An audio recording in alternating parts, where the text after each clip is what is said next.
Hello everyone, my name is John Gorman and I'm the small engine mechanic or technician, and I'm going to show you how a carburetor works on a Honda, Briggs & Stratton, Kawasaki, Kohler,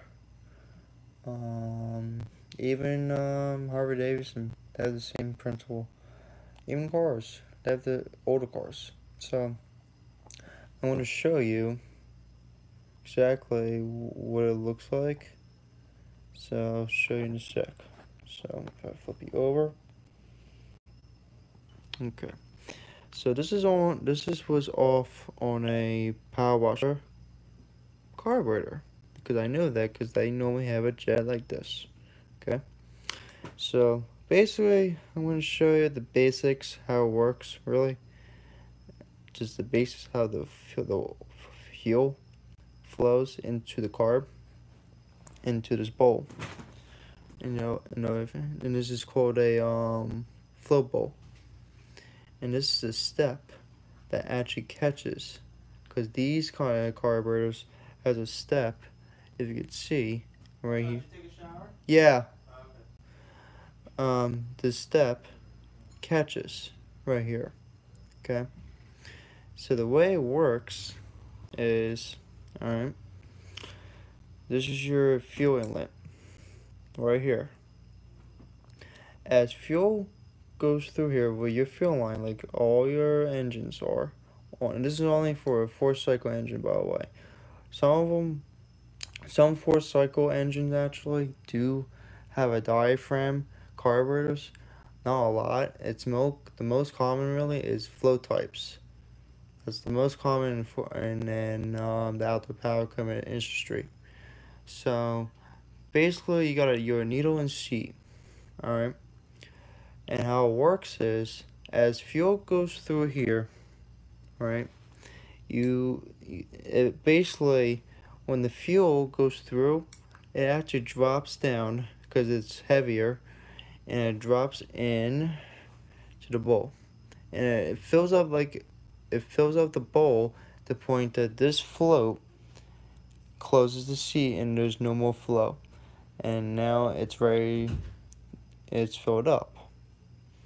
As that fills up, and as you crank the motor, now you're creating a vacuum, okay? And the vacuum is basically as a suction coming to the motor. As the engine is on your intake stroke, so imagine this, my hand is a piston, and these are the valves right here. So this is the intake, this is the exhaust. So the exhaust is gonna close, and this is your intake opening. As the piston comes down, it's drawn a vacuum to your air and fuel mixture into the combustion chamber. And as that does that, this drops. And when that does that, if you can see, I'll show you in a sec, actually. And I'll get that in a minute. I'll show you in a sec. In here, this is, alright, if you can see that right there in the middle, you got a little tubing facing upward. If you can see it, yeah, if you can see that, I know it's really hard to see, but it's right there. It's like right there. There's a tubing, and that actually fuel goes through that. And in the middle of the carburetor, around here, is called your Venturi. Venturi works as a increase vacuum, and when it happens is when you because this side right here, actually this is your choke side, yeah, and the choke side, it really actually works. How this works is, as you close this, when you're cold starting the motor, actually draws more fuel, less air, and it's just easier starting for the motor. And then as it starts, you take the choke off and draws more air, but it's still fuel too. So and you got your air bleeds here, and the back of here as the Venturi draws, and you got and it's called amortization. Amortization means is when you have tiny little air and fuel mixture going, not like a lot. It's really tiny. You can't see it, and it only does it when the Venturi works. And basically, what it does is it draws into the combustion chamber into your throttle plate or throttle butterfly. I call it. It doesn't matter. It doesn't matter how other people call it. I call it a throttle plate. But basically, it just opens and closes how much, and this is your full throttle. This is your idle. So it's like you got your idle circuits here, and how that works is when that passes through in here on the side. If you can see, yeah, it's hard to see. Hold on, I'm gonna get a flashlight so I can show you how this works. Sorry for the lighting. I know this is a really bad area to show you, because I only have two hands.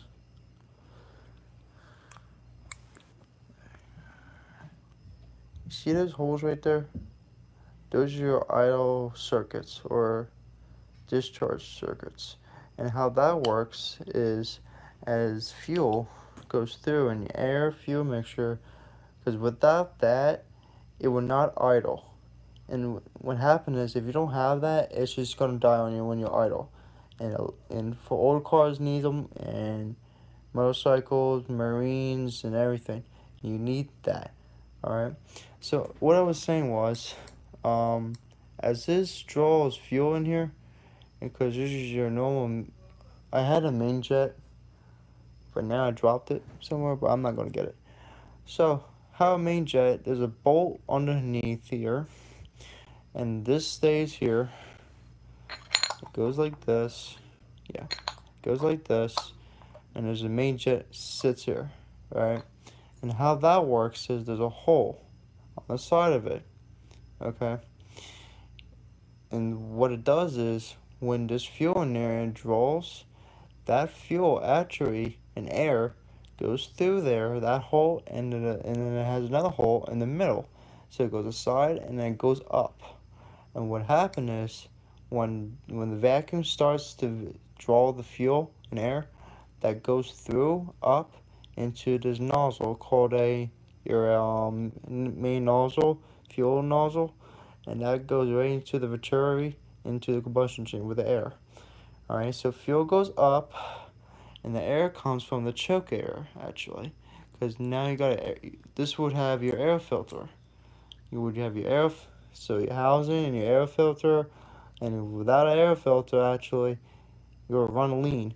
And because a lot of people don't realize is, when you don't have an air filter on this, you're gonna draw debris, and it's gonna get clogged with dirt into your main jet or your idle circuits, and it's not gonna run right. And a lot of people say, "Well, I won't start. Why won't start? Hard time starting." Well, you probably have some crap in the carb, so you gotta clean it. And I know it's a pain in the ass, but you gotta have it. You gotta replace your air filter every most of the time. It's like 100 hours on these machines, really. So that's what I recommend. So I would do that. So when you have an air filter, you gain less air and then a little fuel, and you have it because there's a ratio on that how much fuel goes. So that's how a float type car works. How this float works is just there's a C and needle, and how that works it goes up and down like a toilet bowl inside your toilet. In your toilet bowls, there's a water flow. It works the same thing because there's a float system. And as that does that, it drops fuel, fills up the bowl, and then it fills up again. It just goes back and forth, back and forth. Okay, and and after it does that, it goes to the main nozzle. And actually, another thing too helps us to go through here is these air bleeds right here, where the choke is your air bleed. If you can see that. The little tiny hole right there, if you see my thumb is, that's your air bleed. And how that works, air goes through this passage, if you can see my finger, passage and downward, and there's a hole down these where these wall plugs are. If you can tell, see these wall plugs right here? Yeah, those are wall plugs, where my thumb is. Yeah, so that's where the wall plugs will go. And what happened is air pushes the fuel up so it can goes in the main jet, and it's normal common. That's how it works. Alright, right here is a idle circuit jet, and I believe this how it works is it's just the same thing works. It's just they recommend as an emission thing. They do that a lot for these carburetors for the Tecumseh. A lot of them actually, this would be blocked actually. This is normally a blocked jet, and what happened is a lot of companies don't want us to clean them, so that's why that's there. So I'm just showing you how that works. Alright. And also another thing here is this is your crankcase breather hose that goes through the carburetor hose, well, to the carburetor and to the valve cover. And it's just a pulse thing really. It just draws air and pulses it and gives it more air. And how it works is it just gives air, and well, it's giving negative and positive pressure into the crankcase. So what happened is it just gives pressure and allows the engine to run, and that's how it works. All right. So basically, this is how a carburetor works. Really, it just gravity. It just has this. It drops the float bowl, goes back up, down, up, down, up, down. Okay. I'm just showing you how it works, and this is only for the Tecumseh though. A lot of engines, maybe in the next season, probably maybe next Monday, I'll show you how the Honda carburetor works, and this is on the Tecumseh carburetor. This is a basic carburetor, and the same thing. And right here, where this wall plug is where the idle circuits I was showing you. It's just blocked. I do that because so no debris can go through here. So I'm just showing for this kind of carburetor for the Tecumseh, because some of the designs, like a lot of these Tecumseh engines actually for snow blowers. Oh, let me put that back in. Sorry. A lot of snow blowers, like these kind of Tecumseh motors, actually has a high-speed screw. I don't like it actually has a screw that you can adjust your high speed when you have your high speed, and how much fuel and air you're going through, because you don't want to run too rich and it's gonna bog the plug, fill the plug, or if you run too lean, then the plug's gonna be too white and you're gonna burn the head of the piston. You don't want that happening, and I'll explain how what I mean by that by on Monday. So that's for certain carburetors. So this I would have a idle high-speed screw right here, and a lot of them actually for your low-speed screws, they're on the side. So this one doesn't have it. I'm just showing you how this works. And this is not an adjustment, by the way. This is just a jet, an idle jet that just idles through here into the circuits, and it's just how it works. So I'm just showing you how that works. And that's basically how the Tecumseh motor carburetor works on the Tecumseh motors, older and newer. So thank you for watching. This is John Garman, one of your small engine technicians. Thank you for watching. Bye. All right, now. Um,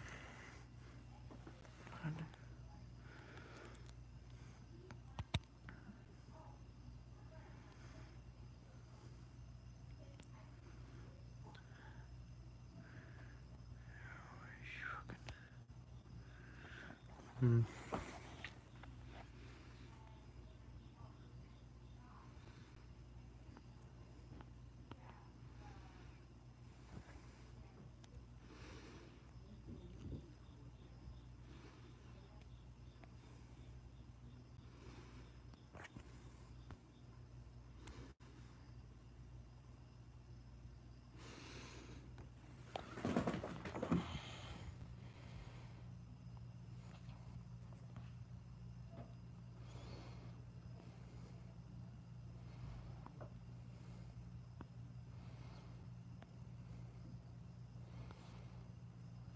Okay. How do you stop it though?